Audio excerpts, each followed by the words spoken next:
Ladies and gentlemen, good day and welcome to the Q4 FY26 earnings conference call of Grasim Industries.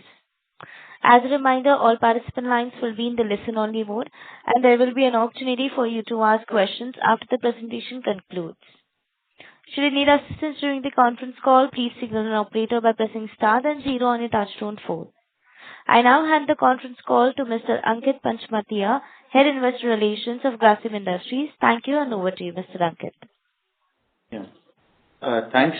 Good evening, and thank you for joining Grasim fourth quarter and financial year end 2026 earnings call. The financial statements, press release, and presentation are already uploaded on the websites of stock exchanges and our website for your reference.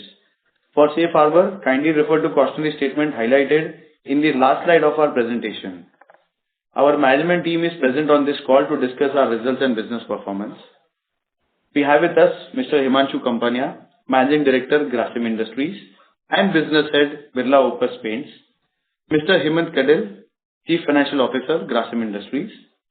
We also have with us Mr. Jayant Dubey, Business Head of Chemicals, Cellulosic Fashion Yarn, and Insulators Business.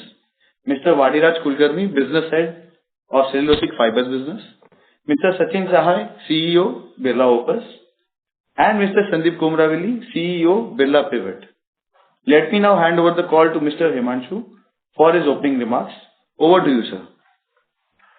Good evening, everyone, and thank you for joining Grasim Quarter 4 earnings call. Happy to share that FY26 has been another landmark year in Grasim's journey of transformation, a journey that has steadily evolved the company from being a leader in select manufacturing businesses into a diversified platform of high-growth, future-oriented enterprises. Over the last several years, we have consciously built capabilities across manufacturing, consumer-facing businesses, digital platforms, financial services, and next-generation building materials ecosystem. The outcome of these investments are in our results. Consolidated revenue stood highest at rupees 1,75,431 crores, or exceeding 18 billion in US dollar terms, registering compounded annual growth rate CAGR of 18% over period FY21 to FY26. It's truly remarkable to note that Grasim's standalone revenue have also reached an all-time high of rupees 41,039 crores, showcasing an impressive compounded annual growth rate of 27% during the same period. What we are witnessing today is the emergence of a structurally stronger Grasim with multiple engines of growth, sharper strategic clarity, and enhanced resilience across cycles. The key pillar of our transformation has been our unwavering commitment towards building leadership positions across every business in which we operate. Historically, Grasim has built category-leading business through scale, operational excellence, and disciplined execution.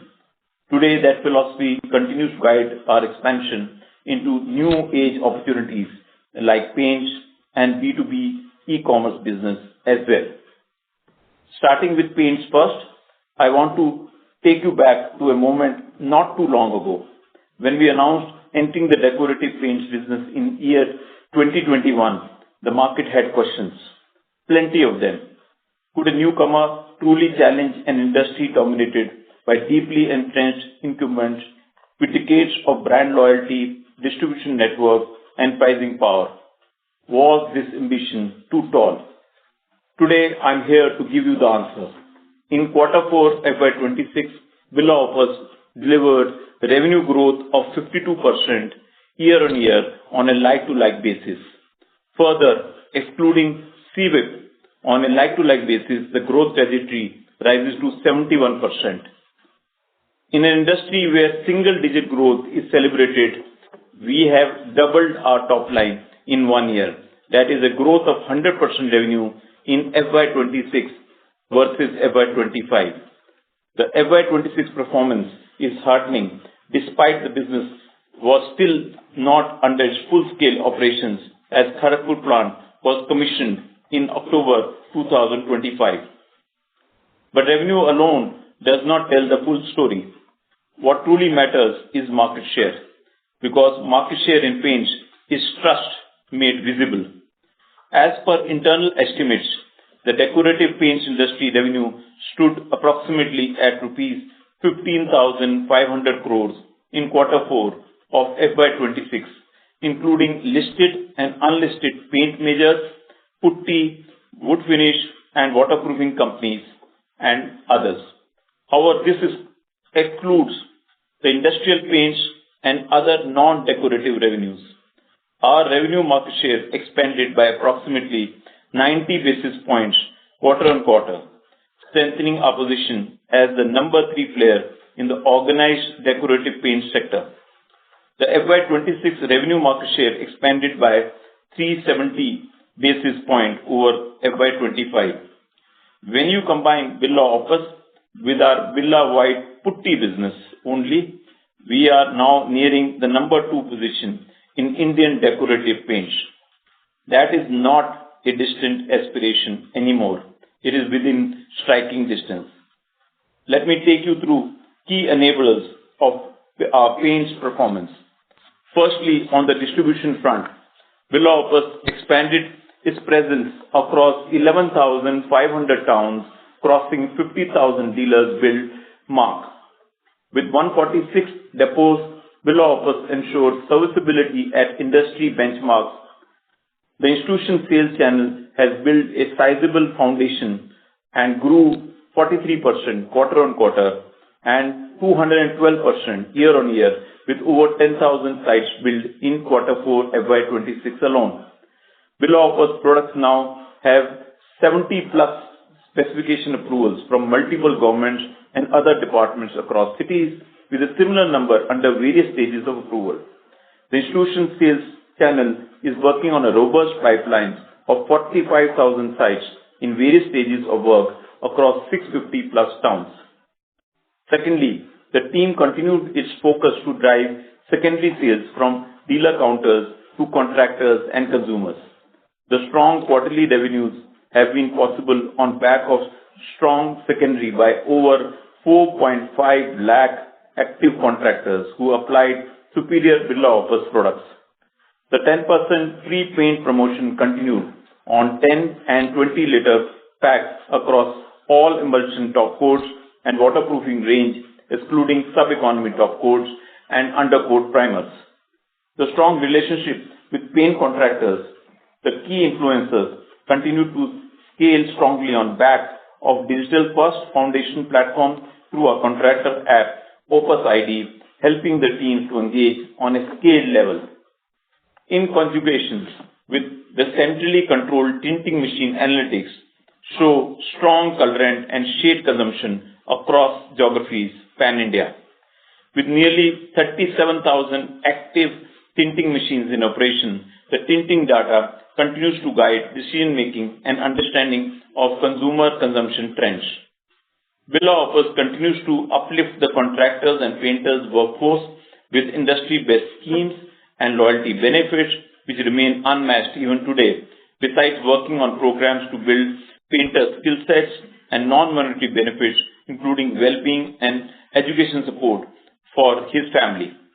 The repeat purchase by contractors is driven on back of superior quality, which helps their reputation in the market and with the customers. Birla Opus continues to grow steadily also amongst the architect and interior designer. In short, AID influencer segment, where partner network has now crossed 3,000 active firms across 60 cities, estimated to reach the second largest AID network in the industry.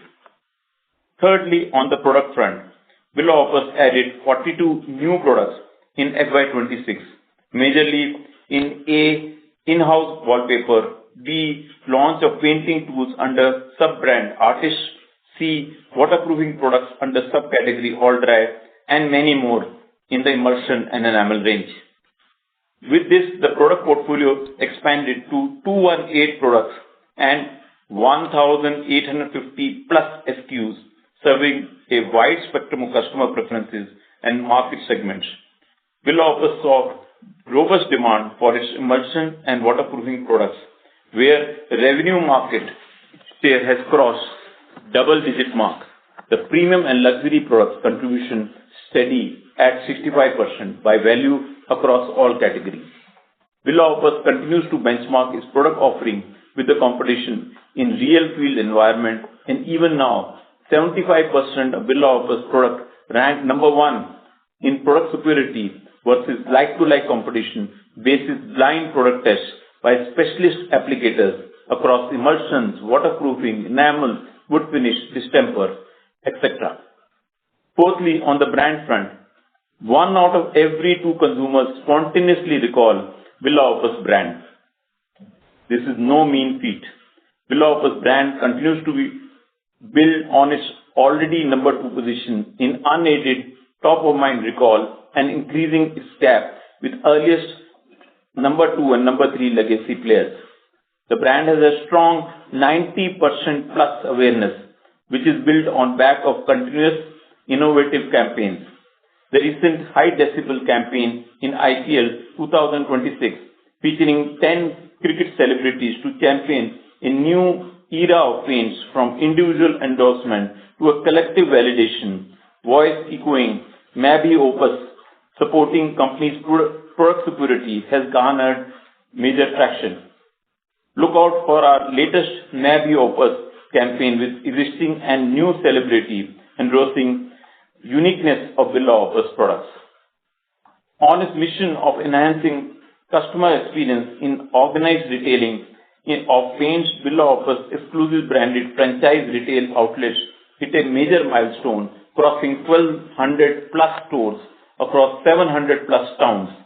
As per our estimates, this is the largest organized retailing network in India, now elevating paints purchase experience not just in metros but in mid and small towns, including rural areas.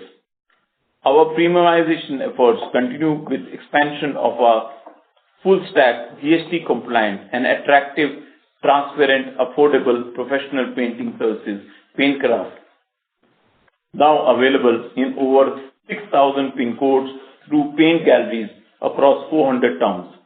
To our understanding, this is amongst the only professional painting services offering attractive financial options with 6 and 12 month EMI at nearly no additional cost, an important tool in this inflationary environment. In conjugation with our industry-first service warranty through Opus Assurance campaign, Birla Opus Paintcraft continues to build brand trust and brings in lakhs of leads and thousands of project registration and contractor enrollment, where Birla Opus products and services were eventually delivered with Opus Assurance. The fifth strong pillar is the installed capacity of 1,332 million liters per annum, which is 24% of the industry capacity, and the brand remains focused to drive its revenue market share in line with the capacity share in the midterm. The utilization steadily increasing across plants, and with the rising output scale-up of our sixth plant, Kharagpur, which was commercialized in Q3 FY26, the average distance traveled by a product has come down by over 30%, helping in optimizing of logistic costs while improving serviceability to the market. Now let me share updates on price hikes and raw material situation. As you will recall, in the last investor call, Birla Opus proactively shared announcement to raise dealer prices by 2 to 6% in January and February 2026 across range of products. This increase was to test the channel and consumer reaction by bridging the gap with industry peers in this first phase of price change. I'm happy to share that the initial response to the price gap reduction is encouraging, with primary and secondary sales continue to be strong during this fourth quarter.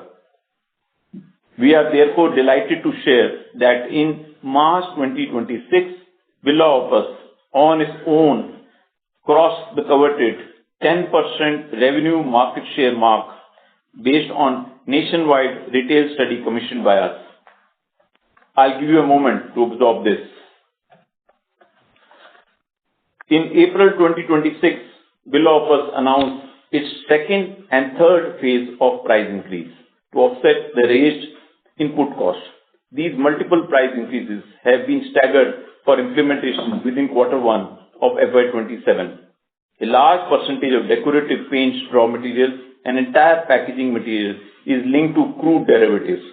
The volatile geopolitical environment and steep depreciation of our currency against dollar have resulted in spiraling of cost of goods to as high as 20 to 25% of COGS, and we are still counting the impact. This level of increase is unprecedented, and even now the raw material prices are unstable and unpredictable. Through these increases, Birla Opus have tried to cover the input cost escalation. However, if such global unrest persists, raw material prices could further escalate and may remain elevated for foreseeable future.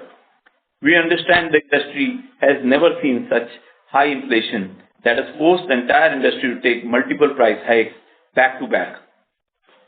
This VUCA situation makes demand forecasting difficult, and we need to closely monitor the situation as impact of price rise will slowly be felt by consumers and contractors in second half of quarter one and entire quarter two FY27.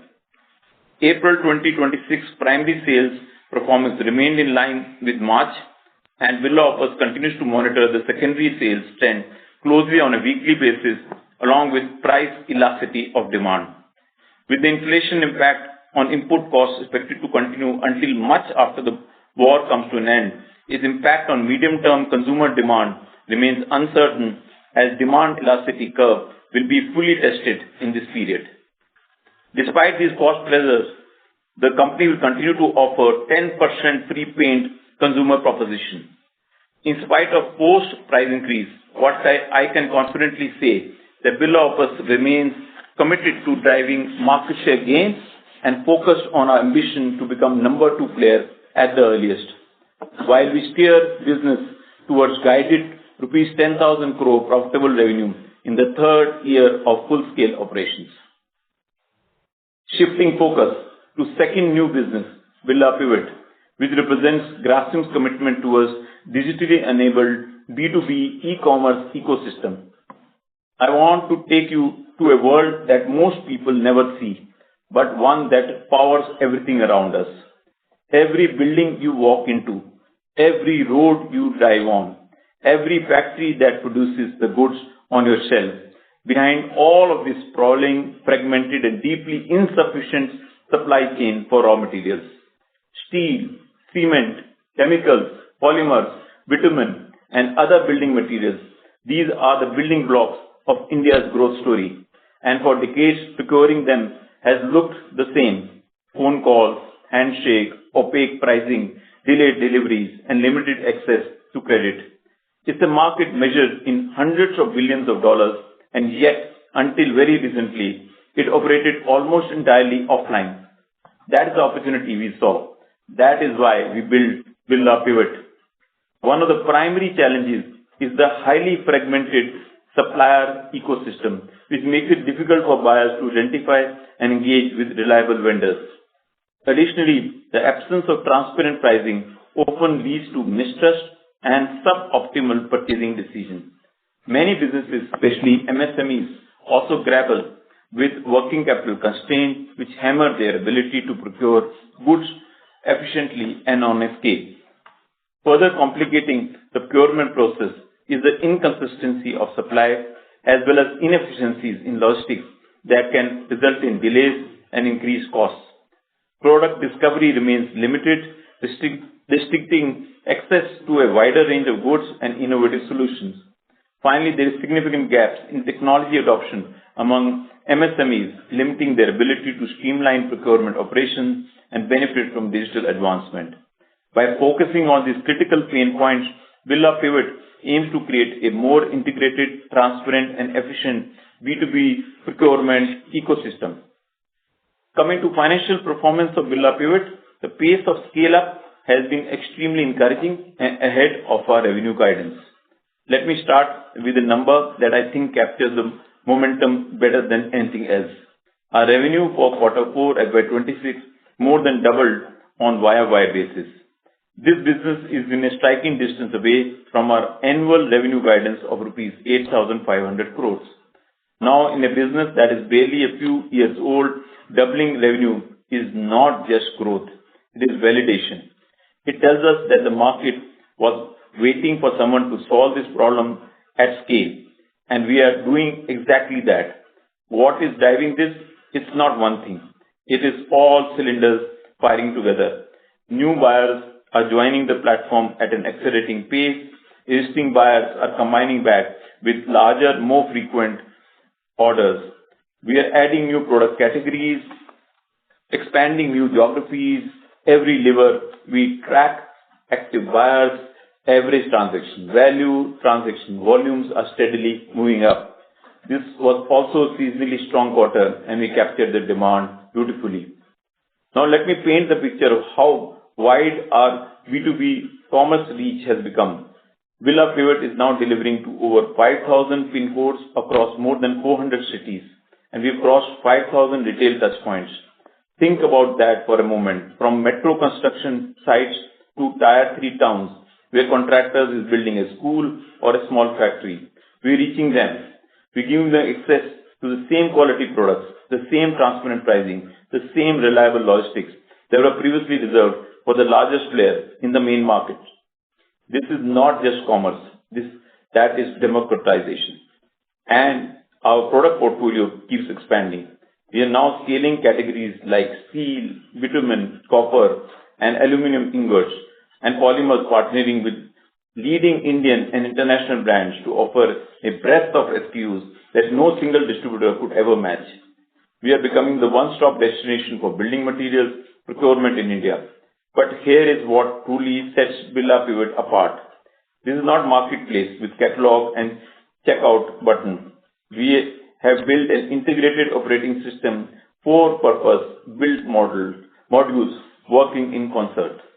Also, what gives us unique edge is that we are not a startup parachuting into this space. We are Grasim Industries, part of the Birla Group, with deep relationship across the building materials value chain, from cement to chemicals to metals. Our supply side credibility, brand trust, and on-ground presence are moats that no pure play digital platform can replicate overnight. We are still in the early innings. Revenue has more than doubled, but the runway ahead is enormous. Our focus going forward is clear: deeper buyer engagement with smarter AI-driven insights, expand our product categories and geographical footprint, scale our embedded finance capabilities so more MSMEs can participate in India's growth, and relentlessly improve the platform experience so that once a buyer comes to Birla Pivot, they never want to go back to the old ways of doing things. Before I hand over the call to Hemant for financial performance and covering other businesses, let me spend some time on macro scenarios. We're living in a period where the world is simultaneously witnessing extraordinary opportunities and unprecedented uncertainties. Across continents, businesses and governments are navigating a rapidly changing global order shaped by geopolitical tensions, inflationary pressures, supply chain realignments, technological disruptions, climate concerns, and changing consumer aspirations. Crude oil prices and volatility in raw material costs continues to impact manufacturing and global trade. Logistics networks that once prioritized efficiency are now being redesigned for reliability and strategic security. Across sectors, from chemicals and metals to technology and consumer goods, organizations are balancing growth ambitions with cost discipline and operational agility. At the same time, the world is undergoing one of the biggest technological transformations in history. Artificial intelligence, automation, digital platform, data-led decision-making are reshaping industries at an unprecedented pace. The competitive advantage today is not merely scale, but the ability to innovate faster, adapt quicker, and stay closer to the customer needs. Yet, amidst these global challenges, there is also optimism. Emerging economies, especially India, continue to demonstrate resilience and long-term growth potential. India today stands out as one of the fastest-growing major economies, supported by strong domestic consumption, infrastructure investments, digital transformation, manufacturing expansion, and a young entrepreneurial population. However, in the backdrop of a recent caution expressed on mindful spending and responsible consumption, the message for businesses and households alike is clear. This is time for calibrated optimism and disciplined decision-making. While India continues to remain one of the world's fastest-growing major economies, global uncertainties including geopolitical tensions, commodity price volatility, and inflationary pressure requires a balanced approach towards expenditure and investment. The emphasis today is not on slowing aspirations, but on prioritizing efficiency, value creation, and long-term sustainability. For businesses, this translates into sharper capital allocation, cost leadership, and productivity enhancement. Such periods often strengthen economic resilience as disciplined spending, combined with strategic investments, creates a stronger foundation for sustainable growth in the years ahead. Let me now hand over the call to Hemant for his remarks. Over to you, Hemant. Thank you, sir, for your remarks. And one thing before I start. History has shown that moments of disruption often create the foundation for the next era of growth. The global environment may be complex, but it is also opening new avenues for collaboration, transformation, and value creation. Those who can adapt with agility, invest with foresight, and execute with discipline will define the future of industry and enterprise. With this note, I would start with our biggest business, building materials, which includes cement, paints, and B2B e-commerce. Himanshu sir has already covered paints and B2B e-commerce. Let me give you key highlights of our cement business. UltraTech continues to strengthen its leadership in one of the most important sectors driving India's infrastructure and housing growth story. In April 2026, UltraTech crossed a historical milestone of 200 million tons per annum of total grey capacity. This makes UltraTech the world's largest cement company outside of China. To put that in perspective, we have nearly doubled our capacity over the past 6 years, and we remain firmly on track to reach 240 plus million tons per annum by March 2028. On profitability, total operating EBITDA per ton stood at the highest mark of rupees 1,253.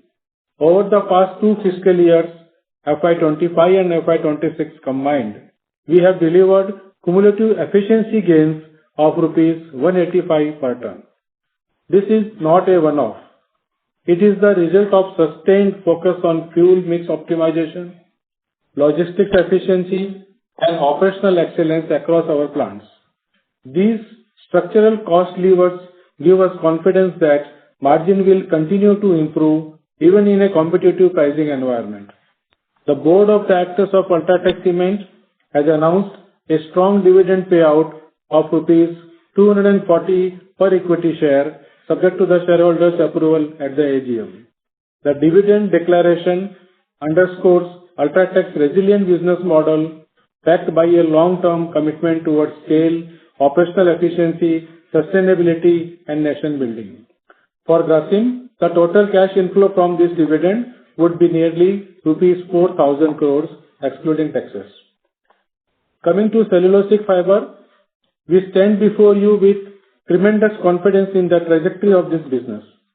That is not just keeping pace with the global trends, but actively shaping the future of sustainable textile. Let me set the stage with a powerful fact. Cellulosic fibers are the fastest growing segment in the Indian fiber basket, expanding at a CAGR nearly 2x that of other fibers. This is not a temporary blip. This is a structural shift driven by sustainability, cotton constraints, and rising consumer demand for eco-friendly fabrics.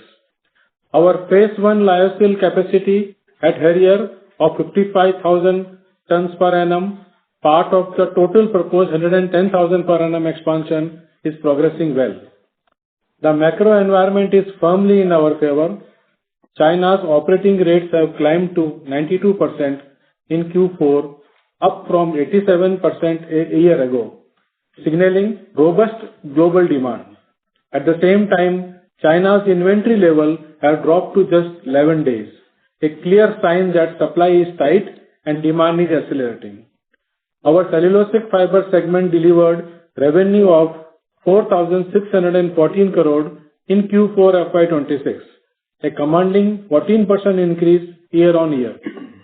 Full year revenue surged to rupees 17,104 crore from rupees 15,897 crore, up 8% year-on-year. This growth was powered by dual engine of volume expansion and a deliberate pivot towards higher value specialty fiber. EBITDA stood at rupees 588 crore in Q4, up 2 times, and full year EBITDA was up 15% to rupees 1,751 crore from rupees 1,524 crore. This was not just about volume, it was about operating efficiencies, a favorable product mix, and the tailwind of benign pulp prices. Now let me walk you through the strategic positioning of our chemical division, which continues to be a cornerstone of Grasim's diversified growth story. Our chlor-alkali business maintains undisputed market leadership with an installed capacity of 1.5 million MTPA. We are expanding from 1,505 KTPA to 1,530 KTPA while evaluating additional capacities driven by growing demand from diverse end-user industries like alumina, organic and inorganic chemicals, textiles and FMCG industries, etc. Caustic soda sales volume stood highest ever at 321,000 tons in Q4 and 1,232 KT for full year FY26. Specialty chemicals revenue grew 5% year-on-year. However, higher input prices, mainly ECH, partially impacted profitability in that segment. Our revenue mix is evolving well. Specialty chemicals now contributes 27% and chlorine derivatives 22%, reflecting our deliberate shift towards higher value downstream products. Our financial services subsidiary, Aditya Birla Capital, represents a compelling play on India's long-term financialization story, backed by a diversified and scalable financial services platform spanning lending, asset management, insurance, and wealth solutions. As India witnesses rising household savings shifting from physical to financial assets, increasing insurance penetration, and rapid credit formalization, the company is strategically positioned across multiple high-growth segments rather than relying on a single business cycle. Its ability to consistently grow revenue and expand the lending book and assets under management demonstrates strong execution capability even amid a volatile macro environment. With rising incomes, formalization of the economy, and expanding digital infrastructure and increasing investor participation through SIPs and mutual funds, we believe that Aditya Birla Capital is well placed to participate in multiple structural growth trends simultaneously, making it a diversified proxy for India's evolving financial ecosystem. Aditya Birla Capital Board has approved capital raise of rupees 4,000 crore by way of equity shares through preferential allotment. Given the growth prospects, Grasim's board has approved an investment of rupees 2,880 crore, maintaining our stake at 52.3% on a fully diluted basis. Coming to the other segment, both renewable and textile business has delivered robust performance. For the quarter, revenue for the renewable business grew by 60% year-on-year and textile business was higher by 14% year-on-year. Renewable EBITDA grew by 55% and textiles business EBITDA stood at rupees 35 crore compared to a loss of rupees 8 crore. I am pleased to share that the board of Grasim has announced a final dividend of 500% amounting to rupees 10 per equity share, underscoring our long-standing commitment to create value for the shareholders. This marks the 63rd consecutive year of uninterrupted dividend payments, reflecting our financial strength resilience, and consistent focus on rewarding shareholders across business cycles. With this remark, I will now open the floor for Q&A. Thank you very much. We will now begin the question and answer session. Anyone who wishes to ask a question may press star and one on the touchtone telephone. If you wish to remove yourself from the question queue, you may press star and two. Participants are requested to use handsets while asking a question. Ladies and gentlemen, we will wait for a moment while the question queue assembles. The first question is from the line of Mihir Shah from Nomura. Please go ahead. Hi, sir. Congrats on a good set of numbers. First question is on paints. Wanted to just understand your view on how should one think about the growth from here on, as you've already attained scale with respect to dealer reach and tinting machines, similar more to quite a few of the legacy players. So, how much more growth, do you foresee coming from further penetration of dealer reach and increasing tinting machine reach? Or will the growth largely come from improving throughput? So that's my first question. Thank you, Mahesh.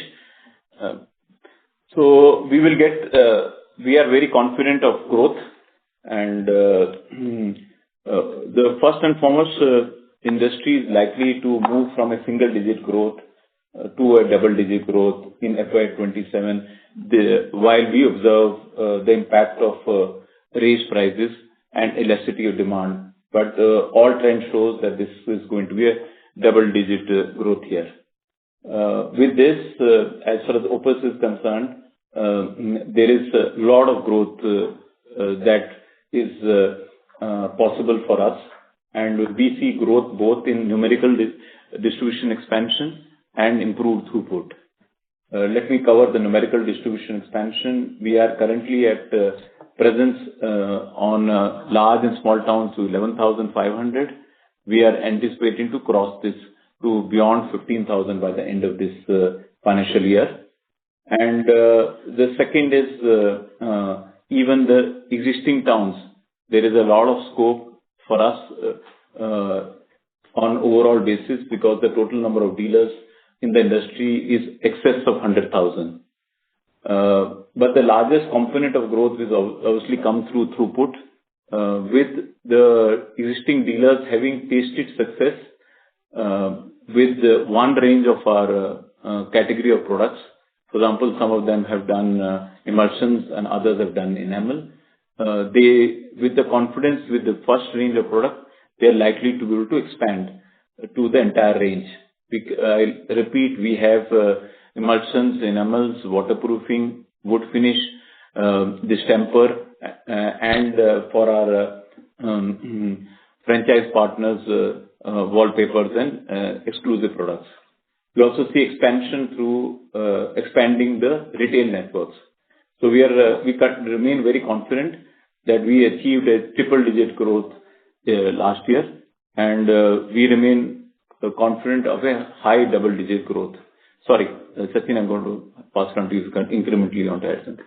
Yeah. So, like Himanshu said, just to reinforce the fact that numeric expansion in across the market for dealers will continue to play an extremely important role. But like Himanshu said, expanding the product range will be critical to build the throughput per dealer. Back to you, Mahesh. So my second question is, if you can talk a bit on the profitability front on the paint sector. You've highlighted in the PPT that there is improvement in performance of paints when you speak about the building material segment, which was also led by paint on the EBITDA level. Is this largely due to getting scale, or given that now you've got some scale, there is some reduction in rebates to dealers, or there is a reduction in the discounting? How should one think about that? And one clarification, you had highlighted that 3 years after your full operation, you would want to reach 10,000 crores. So should we consider FY26 as first full year of operation, because it's only been 2 quarters since your sixth plant has commissioned.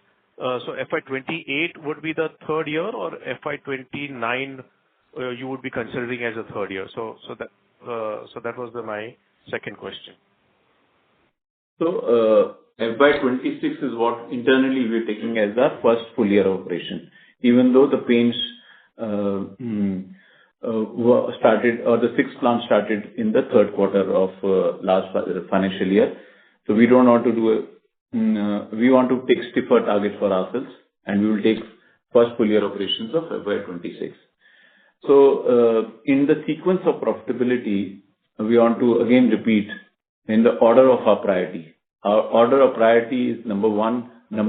We want to become the number two decorative paints operator in India. Second sequence of priority for us is 10,000 crore, and third sequence of priority is profitable. We've already used all the three words together, but we're not splitting them in the sequence that we would like to achieve. Having said that, where does the one profitability come from?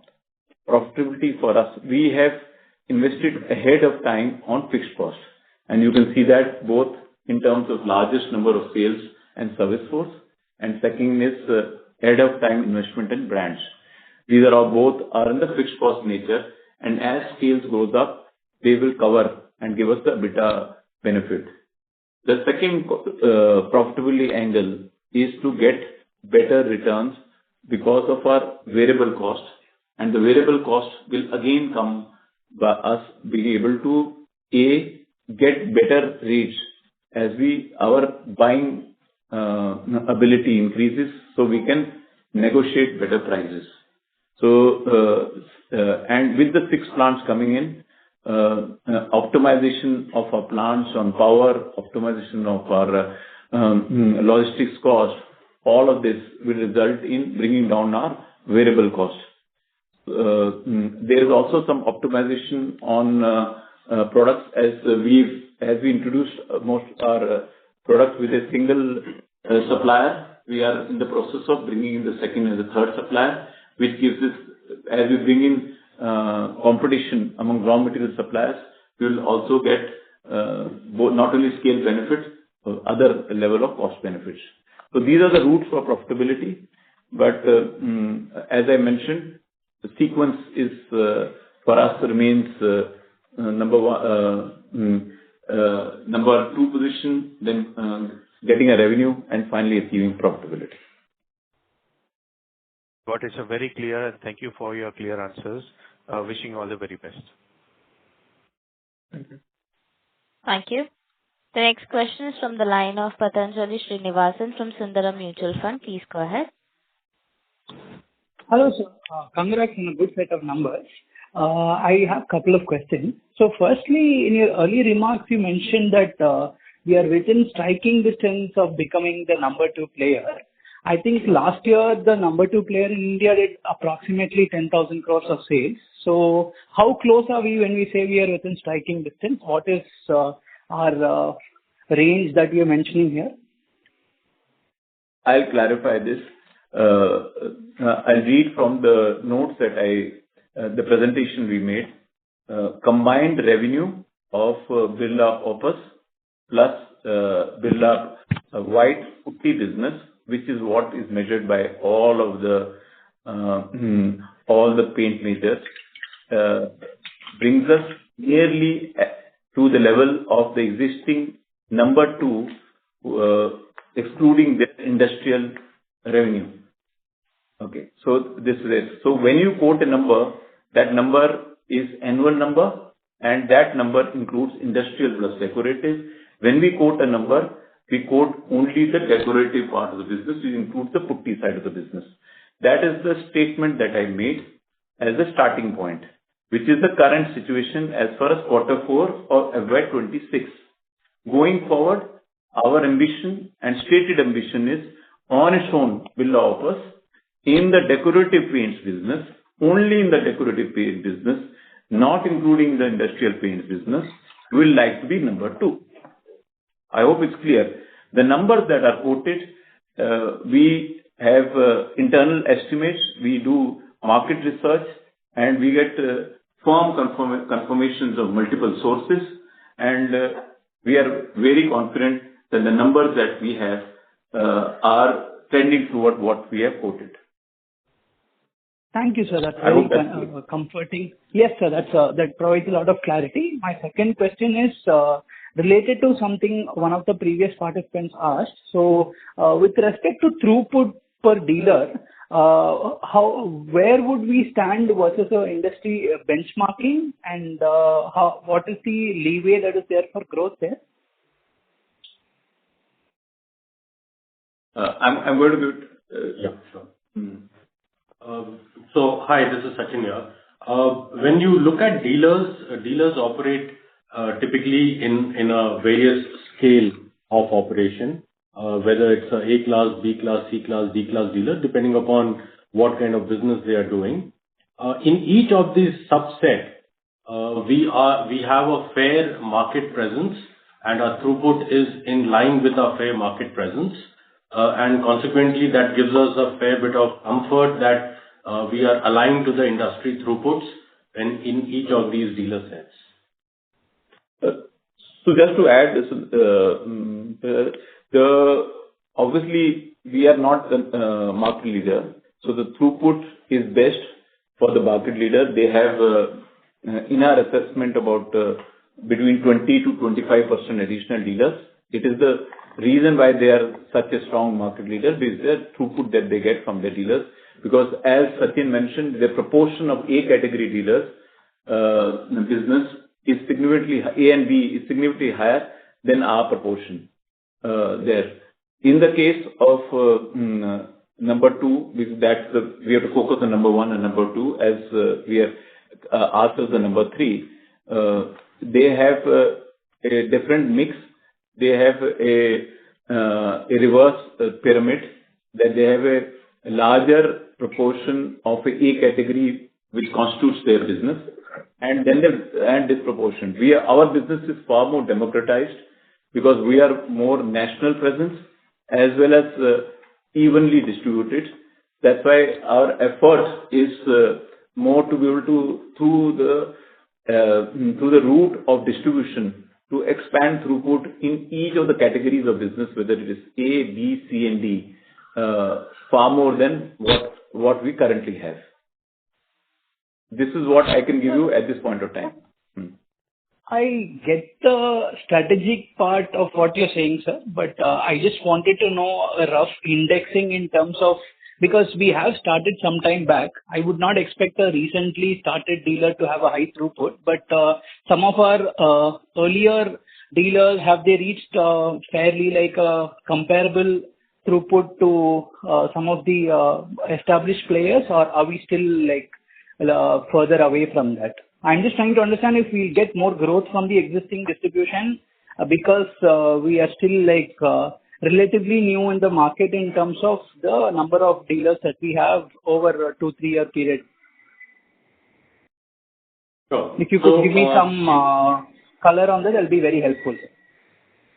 Right. So like I was mentioning about the 4 different classes of dealers, A, B, C, D, just to give you a rough index, while each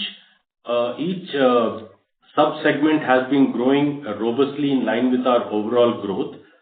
Just to give you a perspective, from a range lens, the top dealer would be stocking almost 2 to 2.5 times the bottom dealer, as well as if I were to look at throughput per dealer, it ranges between 4 to 5 times the bottom dealer.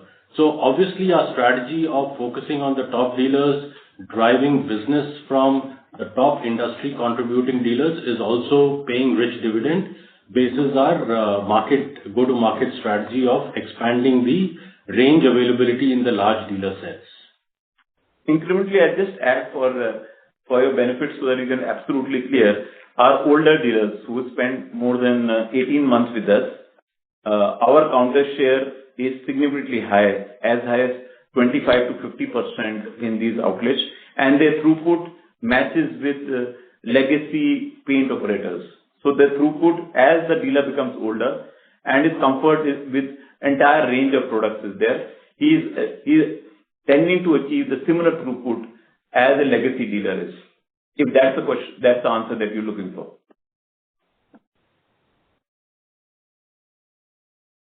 Sorry to interrupt. May we request Mr. Srinivasan to please rejoin the queue? We have other participants waiting for the turn. Thank you, ladies and gentlemen. In order to ensure that the management is able to address questions from all participants, we would request you to please limit your question to 2 per participant. If you have a follow-up question, you may rejoin the queue. The next question is from the line of Amit Gupta from ICICI Securities. Please go ahead. Good evening, sir. This is Naveen Sahadev.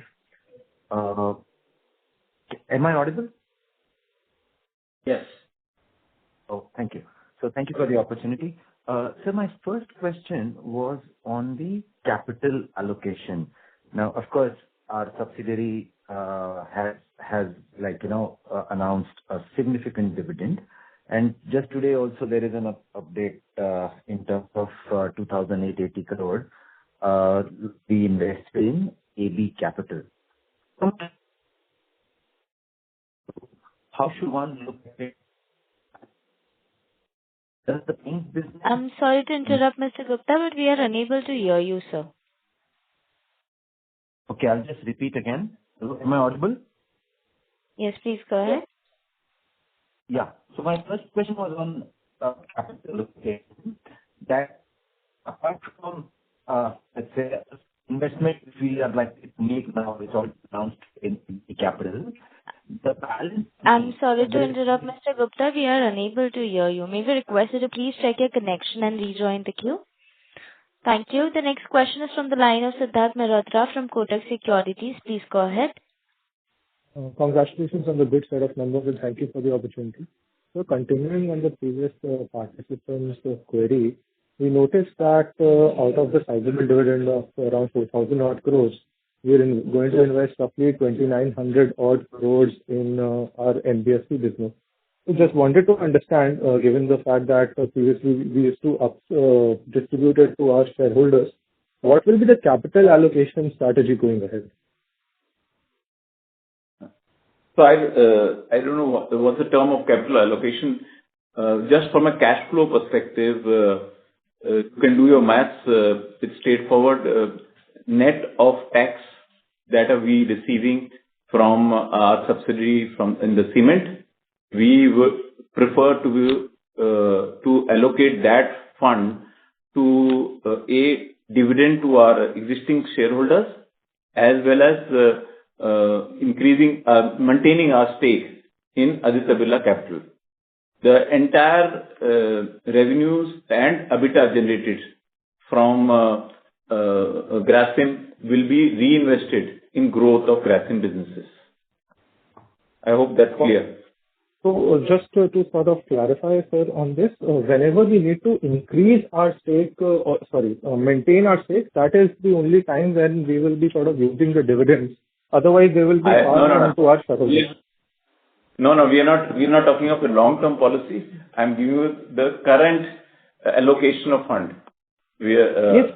At this point of time, Grasim, we have maintained for the last 3 years, Grasim has maintained that we are in a growth business. We have introduced 2 new growth businesses, and we have to stabilize these 2 new growth businesses, and Grasim needs its support around there. So we are supporting the Grasim new businesses by reinvesting the surplus that is getting generated from the core businesses.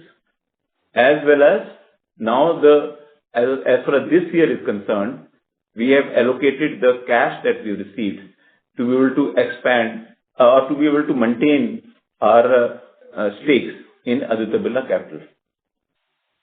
Got it, sir. So basically, for other sort of growth businesses, we'll be sort of using internal accruals. This is a one-off measure. Is that understanding correct? Yeah. This is one-off measure. Yes, absolutely. Got it, sir. Got it. May I just ask a follow-up? What is our, since we are past our peak capex phase, what sort of capex guidance should we sort of build in for the respective divisions now? CapEx guidance for 2027, we will be able to share you next quarter. We are just working on it. Give us some time. Okay, sir. Thank you. Thank you for the opportunity. Thank you. The next question is from the line of Prateek Kumar from Jefferies. Please go ahead. Yeah. Good evening, sir. Congrats for good results. My first question is on the new businesses.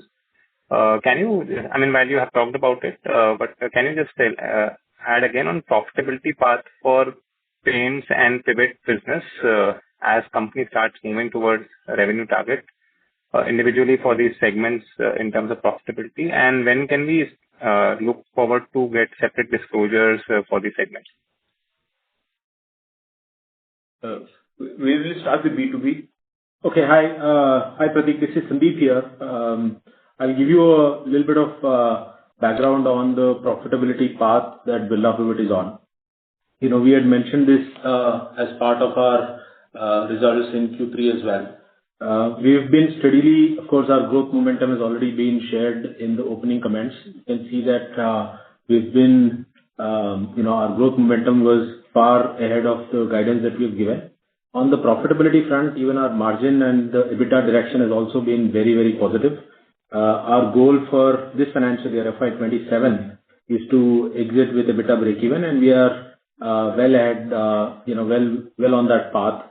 It might actually happen a little sooner as well, but fairly confident that we will exit this financial year with EBITDA breakeven. And the priorities remain very, very clear that we will continue to drive the revenue growth trajectory. We'll deepen our presence in the categories, but at the same time, we will exit this financial year with EBITDA breakeven. On the paints profitability, there are two parts to the profitability. One is contribution and second is EBITDA. Now, we had a significant improvement in both gross and net contribution in Q4, and we expect to maintain that momentum going forward. As regards investment that we're doing, we have a fixed cost which is now currently in a position for a much higher market share, because we are investing in manpower on a pan-India basis, both sales and service, as well as investing in brand so that we are ready for tomorrow. So as the contribution improves and scale improves, the EBITDA losses has a glide path on a quarter-on-quarter and a year-on-year basis till we reach the 10,000 crore. And the glide path has already started. As regard final reporting, we should start that shortly. Sure, thank you. And another question on capital allocation again.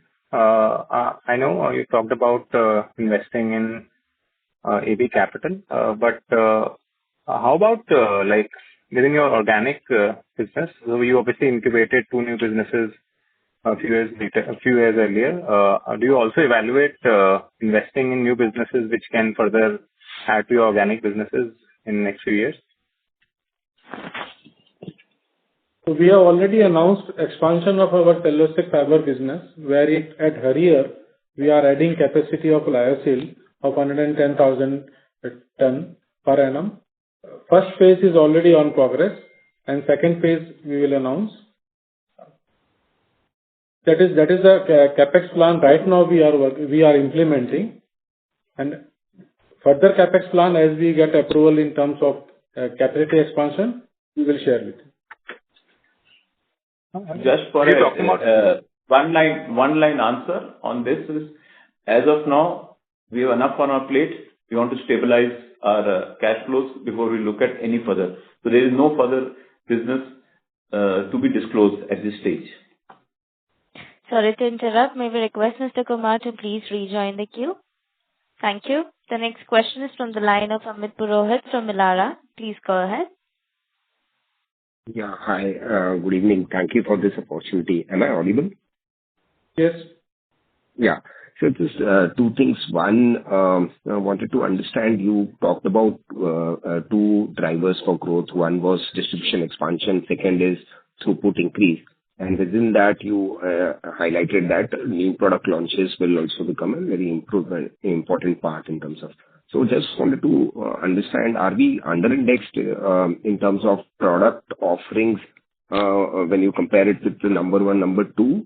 That was first question. Second, I mean, you indicated the targets remain same despite raw material prices increase and all.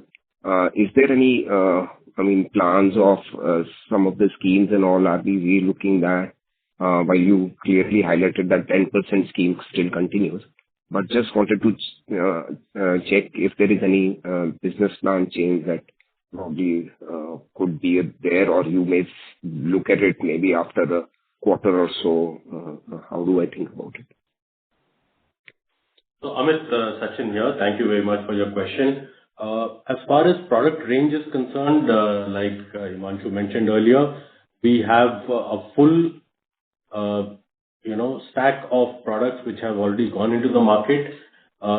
In fact, in our franchisee stores, we have a large set of exclusive products also, which has been launched in the market. And today we can confidently say that a dealer can be extremely satisfied and continue to run and scale up his business with the Birla Opus range of products. Like for like, we are at even Stevens with respect to competition. While we will continue to identify white spaces and continue to add more products in the future, but as things stands right now, we are full stack up.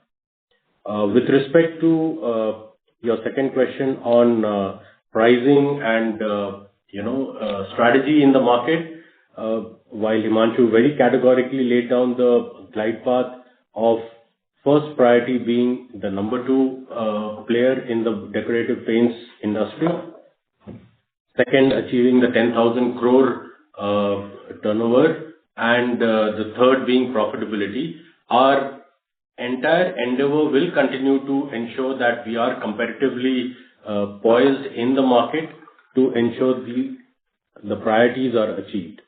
So if there is a need for being, then we will continue to act accordingly in the market.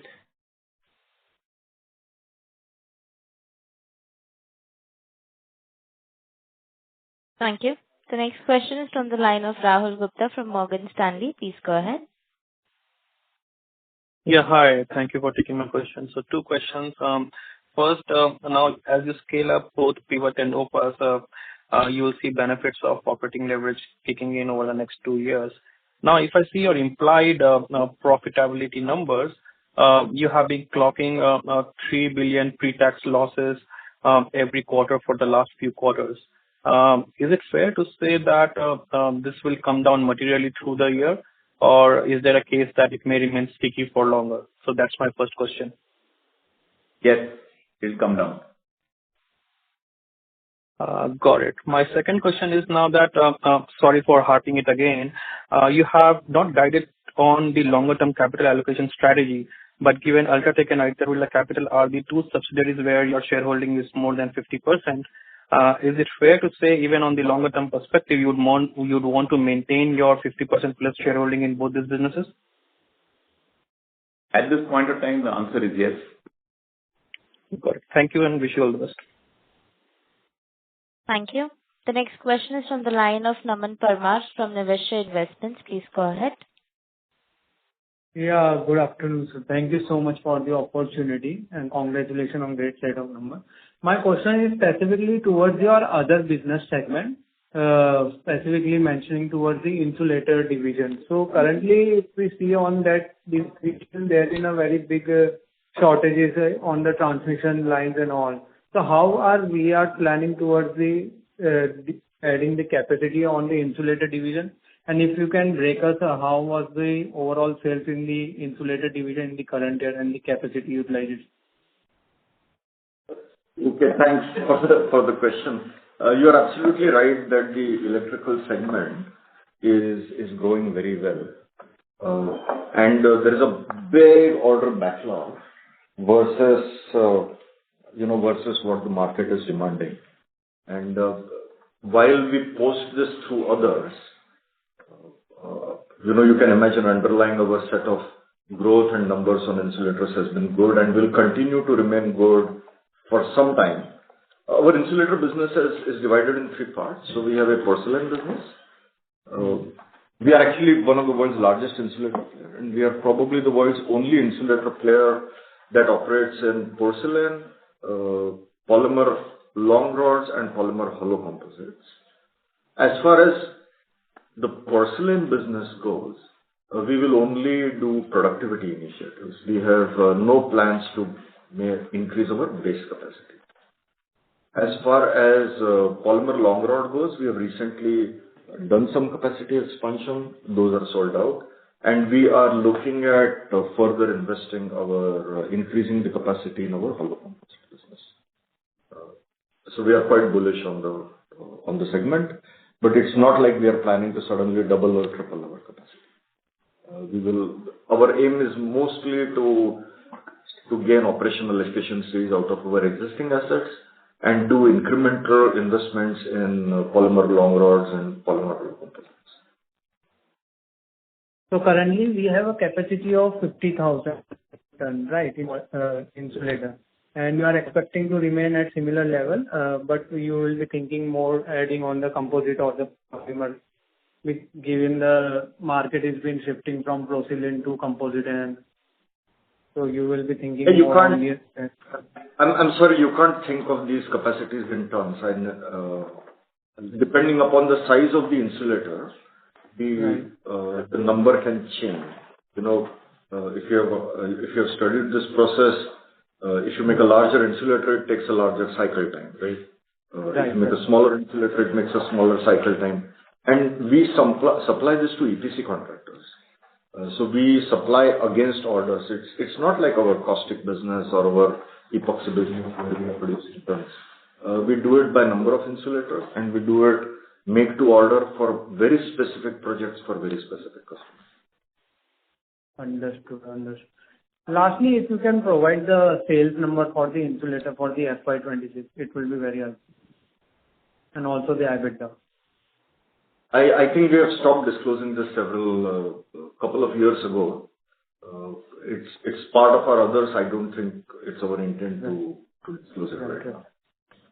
Okay. Thank you so much for answering the question. Thank you. The next question is from the line of Rahul Singh, an individual investor. Please go ahead.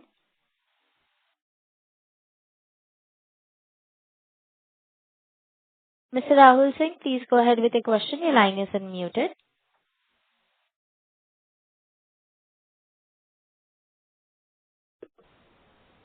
Mr. Rahul Singh, may we request you to please unmute yourself and proceed ahead with your question.